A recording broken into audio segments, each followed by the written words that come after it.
દીકરી પોતાની જોબ ચાલુ રાખે છે અને એક ક્ષણ માટે એને એવું થાય કે મારે જોબ મૂકી દેવી છે, કારણ કે મારે મારી માતાની સેવા કરવી છે, એની સાથે મારા જીવનના છેલ્લા શ્વાસ મારે પસાર કરવા છે. એટલા માટે સરસ રીતે એ પોતાનું રાજીનામું આપે છે, ઘરે આવે છે અને માની સેવા શરૂ કરે છે. મહિના, 2 મહિના, વર્ષ, 1.5 વર્ષ. 1.5 વર્ષમાં માતાની કથા પૂર્ણ થાય છે. 1.5 વર્ષમાં દીકરીને ધીમે ધીમે હવે એકલતાનો આભાસ થાય છે કે જે કારણ માટે એકલું રહેવાનું નક્કી કર્યું હતું એ કારણ તો હવે રહ્યું નથી. શું કરવું? એ દેશ છોડીને બહાર અજાણ્યા ગામમાં પ્રવેશ કરે છે. ત્યાં એ ફરીવાર નવેસરથી જીવન જીવવાની શરૂઆત કરે છે. પણ એ જોવે છે કે અહીંયા કોઈ ઓળખતું નથી, અહીંયા કોઈ સમજતું નથી અને અહીંયા કોઈ મારું પોતાનું નથી. ધીમે ધીમે ધીમે ધીમે એક સામાજિક મૂંઝવણ એની અંદર શરૂ થતી જાય છે. હમણાં જ હું દીપકભાઈને વાત કરતી હતી કે જીવન જીવવાની મજા તો છે ને પોતાનાની આજુબાજુ આવે. અજાણ્યા વચ્ચે તમને આનંદ જ ન આવે. તમે હસો ને કોઈ પ્રત્યાઘાત સામે મળતો જ ન હોય, કે ઉત્સાહ જ ન મળતો હોય. મેં સરસ સાડી પહેરવાની મને મજા તો જ આવે કે 4 બહેનો મને ઓળખતી હોય ને એ મને એમ કે કોલીની કઈ સાડી હતી, તો મને સુંદર સાડી પહેરવાની મજા આવે. મને નોબેલ પ્રાઇઝ પણ મળે અને પણ એક પણ વ્યક્તિ જો ભાવનગરનું ન હોય તો મને એનું કોઈ મહત્વ જ ન લાગે, કારણ કે કોલર તો આપણા ગામમાં ઊંચા થાય. અજાણ્યાને અમે હું તાળીઓ સાંભળવાની. મજા પોતાના લોકો વચ્ચે છે, માનો કે ન માનો. તમે અત્યારે કેટલા બધા લોકો કેટલા બધા ગામમાંથી આવ્યા છો, વિશ્વમાંથી આવ્યા છો. અનુરાધાબેન કહેતા હતા કે 10,000 લોકો આવ્યા છે. હાલાકી 1100ની વસ્તી છે તોય 10,000 લોકો આવ્યા છે. કારણ કે તમને ઝંખના હતી પોતાના પણાની, એ આવકારની, એટલે તમે અહીંયા આવ્યા. તમને ઈચ્છા હતી કે કોઈક એવો ઓળખીતો અવાજ, કોઈક એવી ઓળખીતી આંખ, કોઈક ઓળખીતું સ્મિત તમને બોલાવે, ભણકારે, કે જેની તમે ભૂલાઈ ગયા છો, જે તમને એમ થાય છે કે આના વગર બધું જ અધૂરું છે. એવી વ્યક્તિ. ફ્લોરિડાની એ છોકરી આવા અજાણ્યા ગામમાં આવું બધું જાણીતું કશુંક શોધી રહી છે, મૂંઝાઈ રહી છે. જે ફ્લેટમાં રહે છે એમાં રહેવા આવ્યાને 2-2.5 મહિના થઈ ગયા, પણ કોઈ જ કોઈને ઓળખતું નથી. ધીમે ધીમે ધીમે ધીમે એનું રૂટીન શરૂ થાય છે. અને એક વખત રવિવારે સવારે ચર્ચની પ્રાર્થનાઓ એ ભેગા થાય છે, ત્યારે છોકરી એવું કહે છે કે મારા 100 રૂપિયા ખોવાઈ ગયા છે. અને પોતે વિહવળતા દાખવે છે કે મારા 100 રૂપિયા ખોવાઈ ગયા છે ને મને બહુ તકલીફ પડે છે, કારણ કે અત્યારે હું પૈસા વગરની છું. એટલે દરેક ત્યાં આવનારી સ્ત્રીઓ, દીકરીઓ, માતાઓ એની સામે જોવે છે અને કશું કહેતી નથી, એ જતી રહે છે.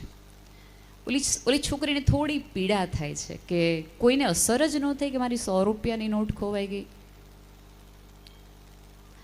એ બહુ મૂંઝાતી પાછી આવે છે. અને સવારે ઉઠે છે તો એક બારણું ખોખડાવીને એક આસ્થા નામની છોકરી આવીને એવું કહે છે કે તારી 100 રૂપિયાની નોટ મને ત્યાં ચર્ચમાં મળી હતી, તારી 100 રૂપિયાની નોટ. વળીને 2 કલાક થાય છે એટલે પ્રેમ નામની એક છોકરી આવીને એવું કહે છે કે તારી 100 રૂપિયાની નોટ તો તારા ટેબલ નીચે જ હતી, તું ભૂલી ગઈ હતી. એ છોકરી એ 100 રૂપિયાની નોટ લઈ લે છે. થોડી વાર થાય છે ત્યાં શ્રદ્ધા નામની એક છોકરી આવે છે અને એવું કહે છે કે તારી 100 રૂપિયાની નોટ તે દિવસે આપણે ત્યાં કોફી પીવા બેઠા હતા ને ત્યારે મેં જોયું કે ત્યાં પડી ગઈ હતી. એ છોકરી ફરીવાર 100ની નોટ લઈ લે છે. એક છેલ્લી વૃદ્ધ સ્ત્રી એની પાસે આવે છે જેનું નામ જ માતૃત્વ હોય છે. એવું કહે છે કે બેટા તારી 100 રૂપિયાની નોટ છે. મને આજે જડીને ત્યારે મને એવો વિચાર આવ્યો કે તારી ખોવાઈ ગઈ હતી એટલે તારી જ હશે. હાલાકી એ છોકરીની કોઈ 100ની નોટ ખોવાણી નહોતી, કોઈ જ 100ની નોટ ખોવાણી નહોતી. એ ટ્રાય કરી કે છે કોઈ કે મારું ખોવાય ને કોઈ એનું ગોતીને એમ કે મારું પોતાનું દઈને આપે કે આ રે આ તારું છે. મિત્રો, ખુશીની વાત કરીને મારી વાતને પૂર્ણ વિરામ આપો. સ્ત્રી અને સંઘર્ષ એકબીજાના પર્યાય છે. પર્યાય એ ખૂબ સુખી હોય તો પણ સ્ત્રી તરીકેનો સંઘર્ષ છે ને એ એક જુદો જ સંઘર્ષ છે. કારણ કે મારે મારું અસ્તિત્વ પ્રસ્થાપિત કરવાનું છે, મારે મારી ઓળખને ઊભી કરવાની છે. આવી જ એક ઓળખ સાથે લડતી એક મા દીકરી, હું એક મંદબુદ્ધિના બાળકોને ભણાવતી સંસ્થામાં કામ કરું છું. હું થોડા વખતે થોડું ઘણું ડોનેશન ને બધું નાનું મોટું ભેગું થાય એટલે હું અમારી સર્ટી હોસ્પિટલમાં જાઉં. ત્યાં જે નવી ડિલિવરી પામેલી સ્ત્રીઓ હોય એની અલગ અલગ પ્રકારની વ્યવસ્થા કરું. એ વ્યવસ્થા હું કરવા ગઈ છું ત્યારે મને એક સ્ત્રી અને એક દીકરી મળે છે અને નર્સ બેન મને કહે છે કે નિહલબેન, આ દીકરી છે ને મને એવું લાગે છે કે તમારી સ્કૂલની હોય એવું મને લાગે છે. હું એને મળું છું અને મને એવું લાગે છે કે હા, છોકરી મેન્ટલી ચેલેન્જ તો છે પણ સાથે સાથે સેરેબલ પાલ્સી પણ છે. સેરેબલ પાલ્સી એટલે મગજનો લકવો, જેને હિસાબે શરીરના એક પણ અંગો કામ ન કરે, લકવો જેને મારી છે નાનપણથી, એવી સ્થિતિ. એને હું મારી સ્કૂલમાં દાખલ કરું છું. એ સ્ત્રીને માત્ર ને માત્ર એના પતિએ ઘરમાંથી એટલા માટે કાઢી મૂકવામાં આવી હોય છે કે એને એવું લાગે છે કે આવું મંદબુદ્ધિનું બાળક એ સ્ત્રીના કારણે આવ્યું છે. બહુ જ આવી મોટી તકલીફો અમારે ત્યાં જોવા મળતી હોય છે કે સારું સંતાન આવે તો દરેક માં અને દરેક કુટુંબીજનો એમ કહે કે તો ભાઈ અમારું લોહી છે, અને થોડીક માથાકૂટ આવી કે તારા હિસાબે આવું આવ્યું છે. જૂની વાદ વિવાદ છે. બાકી પ્રભાવ તો દરેક ડીએનએનો હોય, દરેક ડીએનએનો હોય. ખુશીને એની માં ધીમે ધીમે મારા સંપર્કમાં આવી. હું ઝડપથી મારી વાત પૂરી કરી દઉં, કથા બહુ લાંબી છે. શરૂ થાય છે, ખુશીના મમ્મીને મેં અલગ અલગ પ્રકારે કામે રખાવ્યા છે. એ 5 કલાક જ કામ કરી શકે જ્યાં સુધી એ દીકરી મારી પાસે મારા વર્ગમાં હોય. એક્ટિવિટી ઓફ ડેઇલી લિવિંગ એટલે ટોયલેટ ટ્રેન નહીં, જમતા ન આવડે, કશી જ ખબર ન પડે, ખાલી પોતાની માને ઓળખે અને થોડું ઘણું મારા નામને ઓળખી કે આ મારો ક્લાસ છે ને મારે અહીંયા જવાનું, એવું એની સ્થિતિ હોય છે. 1.5 વર્ષ 2 વર્ષ લગભગ 2-2.5 વર્ષ એ દીકરી મારા ક્લાસમાં રહે છે. અને એના મમ્મી જ્યારે આવે ને તો એની મમ્મીને ખૂબ ઉધરસ, અત્યંત ઉધરસ આવે. એટલે એકવાર હું ખીજાઈ જાઉં છું. મેં કીધું હવે પછી જો કાંતાબેન ઉધરસ આવે તો હું ખુશીને એને રાખું ને તમને હું વર્ગમાં નહીં આવવા દઉં, કારણ કે આપણે હાઇજીનનું બહુ હોય ને એટલા માટે કે બીજાને થઈ જશે તો. મેં કીધું તમે આજેના જે હોસ્પિટલ જાઓ, આજે હું 1 કલાક વધુ આ દીકરીને રાખીશ પણ તમે આજેના જે હોસ્પિટલ જાઓ. મારી જીદને વશ થઈને, એકચ્યુઅલી ઉધરસને એ બધું એટલા માટે એને થયું હતું કે એ ખાખરાનો બિઝનેસ કરતા હતા. એને 3 માળ ચડવું પડે, ખુશીને તેડીને ચડવું પડે. એટલે તેડીને એનું સ્વાસ્થ્ય એટલી હદે કથળી ગયું હતું અને ગરીબાઈના હિસાબે આંતરડાઓ અંદરથી જ ઘસાઈ ગયા હતા, ખાલીપાના હિસાબે, ખાલી પેટના હિસાબે. એ ઉધરસની દવા કરવા માટે મોટી હોસ્પિટલ જાય છે. ત્યાંથી એ નર્સ મને ફોન કરે છે કે આ બેન જે તમારી પાસે આવે તમને શું થાય? એ બધું આમ તો થાય કાંઈ નહીં, પણ મારી વર્ગની એક વિદ્યાર્થીની છે, એની માં છે, તો મને કે તમે ઝડપથી અહીંયા હોસ્પિટલ આવી જાઓ. મેં તો પણ મારે તો અત્યારે સ્કૂલ છે, હું ન આવી શકું એ રીતે. પણ મને કે બેન હું રિક્વેસ્ટ કરું છું કે તમે થોડી વાર માટે આવી જાઓ, બહુ અગત્યની વાત મારે તમને કરવાની છે. જેમ પણ વાઇન્ડ અપ કરીને હું મારી ફ્રેન્ડ રિદ્ધિને મારો વર્ગ સોંપી અને હું જાઉં છું હોસ્પિટલ. અને મને ડૉક્ટર એમ કહે છે કે બેનને તો લાસ્ટ સ્ટેજનું કેન્સર છે, ફેફસાનું. એટલે મેં તો હવે શું કરવાનું હોય? મને કે એનો ઉપાય ભાવનગરમાં તો છે જ નહીં, એટલે આપણે એને અમદાવાદ મોકલવી પડશે. મારા સંઘર્ષની શરૂઆત, ખુશીના મમ્મીના સંઘર્ષની શરૂઆત અહીં સુધીની હતી. મારા સંઘર્ષની શરૂઆત હવે થઈ છે. હોસ્પિટલમાં તો કોણ દીકરીને રાખે? કોઈ ન રાખે. અલગ અલગ જગ્યાએ મેં રિક્વેસ્ટ કરીને, પરાણે ને પૈસાથી ને અલગ અલગ રીતે 1-2 દિવસ સૌ કોઈ રાખે એવી એક વ્યવસ્થા ઊભી કરી કે ભાઈ આ વ્યક્તિ આની સાથે રહે તો અને આ રાતના આટલા પૈસા એમ કરીને ખુશીને રાખવાનું શરૂ કરવામાં આવ્યું. 3 દિવસ હું ખુશીના મમ્મીને અમદાવાદ એડમિટ કરી આવી.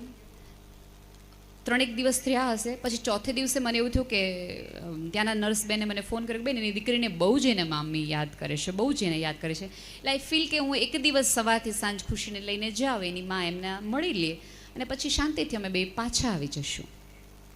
અમે બે ગયા. ખુશી કાંઈ જ બોલી સમજી નહોતી શકતી, પણ એની માનો સ્પર્શ એને ખબર હતી. એટલે એને ભેટીને એને રડવાનું શરૂ કરી દીધું. અને એવી કસકાઈથી એણે એ ખાટલો પકડી લીધો કે હું જાવ જ નહીં, હવે મારે વયું જવું હતું 4 વાગે, પણ એણે નો જાવી. અને પછી મેં એક બાનાસર ત્યાંના ડૉક્ટરને સમજાવ્યું કે આને 1-1.5 દિવસ તમે રાખો, બીજે દિવસે હું આવીને ખુશીને કોઈ પણ રીતે હું લઈ જઈશ. હું હજી અમદાવાદથી એમ માનો કે લગભગ 70 કિલોમીટરની જર્ની મેં નહીં કરી હોય, ત્યાં મને હોસ્પિટલમાંથી ફોન આવે છે કે બેન આ ઓલા વોર્ડ નંબરમાં અહીંયા જે તમે મૂકી ગયા હતા 112 નંબરના ખાટલાવાળા બેન છે, એ તમારે શું થાય? એટલે મેં કીધું થાય તો કાંઈ નહીં, પણ મારી ક્લાસની વિદ્યાર્થીનીના એ મમ્મી છે. મને કે બેન એમનું ડેથ થઈ ગયું છે. એટલે મેં કીધું તો હવે શું કરવાનું? મને કે ડેડ બોડી તો તમારે લઈ જવું જ પડશે. નિયમો સરકારના એટલા બધા વિચિત્ર, સગાવાલા હોવા જોઈએ, ના હોવા જોઈએ, ખૂબ બધા પ્રકારની માથાકૂટો, કેટલી બધી પ્રકારની મૂંઝવણ. અને મારા મગજમાં તો બીજી મૂંઝવણ ચાલ લેવાની શરૂ થઈ ગઈ, ડેડ બોડી કરતાં પણ મહત્ત્વની, કે હું આનું શું કરીશ, આને ક્યાં જઈને રાખીશ? આ તો 4-5 દિવસ હતા એટલે કોઈકને કોઈક મેં વ્યવસ્થા કરી અને એને ગોઠવી દીધી. હવે સાંભળજો, મારે એના સગા ભાઈને રિક્વેસ્ટ કરવી પડી કે આ બેનનો અગ્નિદાહ તમે કરી શકો તો અને કરો તો. ત્યારે ભાઈએ મને એવું કીધું કે બેન મારે બહુ કામ છે, અત્યારે તો મારી કુંભારની સિઝન છે, હું ન નીકળી શકું એમ. સગ્ગો ભાઈ, મારે અમુક પ્રકારના પૈસા આપવા પડે, હું તમને આવવા જવાનું ભાડું આપું. ભાડું તો મારે એક એમ કહેવાય ને કે કરપ્શન આપવાની જુદી રીત હતી કે હું તમને આટલા આપીશ છો, તમે આ મારું આટલું કામ કરી દેશો તો, કે તમારી સગી બહેનનો અગ્નિદાહ કરી દેશો તો. યુ મે પ્રોસીડ એમ કરીને ભાઈ ગયા અને એને બધી વિધિ પતાવી. પછી મારી મૂંઝવણો વધુ ને વધુ અઘરી થઈ. ગુજરાતની અલગ અલગ સંસ્થાઓમાં હું જઈને પૂછું કે આને તમે હોસ્ટેલમાં રાખશો, આ દીકરીને તમે હોસ્ટેલમાં રાખશો. મારી પણ મર્યાદા હતી, સામાન્ય કુટુંબમાંથી આવું છું એટલે એ પણ એક વિચિત્ર પ્રકારની, બહુ ઓછું ફંડ મારી પાસે હતું કે જેથી કરીને હું ખુશીની કોઈ બીજી પેરેલલ વ્યવસ્થા ઊભી કરી શકું.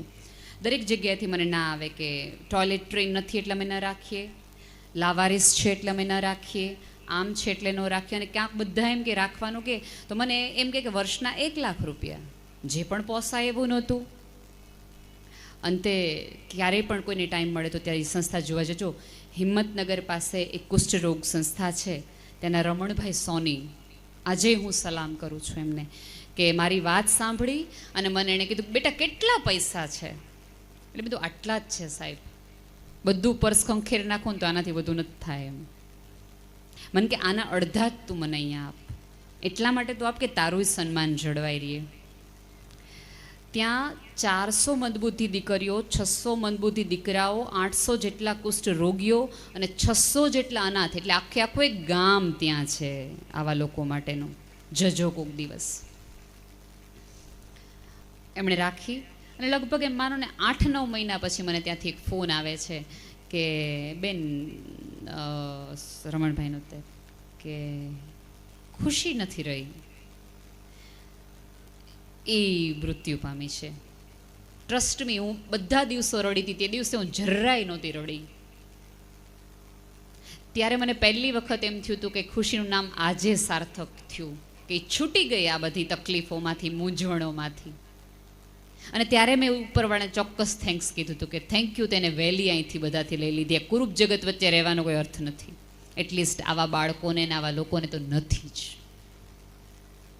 આ સ્ત્રીની કથા છે. આપણને સ્ત્રીઓના સંઘર્ષની ખબર જ નથી કે આને સંઘર્ષ કહેવાય. બહુ જ નાના સંઘર્ષમાં આપણે વાદ વિવાદમાં પડી જતા હોઈએ છીએ. તકલીફોને મૂંઝવણ કોને કહેવાય ને એ પૂછવું, કોઈકને જોવો. આપણાથી ઓછી સ્ત્રીઓ, આપણી કામવાળા બહેનો આવે ને એને પૂછો કે સંઘર્ષ કોને કહેવાય, તકલીફ કોને કહેવાય, મૂંઝવણ કેવો. તો તમને પરિવારનું મહત્ત્વ સમજાશે, તો તમને તમારા પતિનું મહત્ત્વ સમજાશે, તો તમને તમારા કુટુંબનું મહત્ત્વ સમજાવશે. મારે બહુ આનંદથી કહેવું પડે કે વર્ષો પહેલાં જ્યારે એ સમયમાં આ સમાજે, ભીમજી દાદાએ લાઇબ્રેરીની સ્થાપના કરી હતી ને, એટલે આજે કોટડામાં એક પણ વૃદ્ધાશ્રમ નથી. એટલે કારણ કે વાંચ્યું, સમજ્યું, જાણ્યું ને માણ્યું, એટલે સમજાણું કે પોતાના વગર, પોતાના લોકો વગર જીવનનો અર્થ નથી.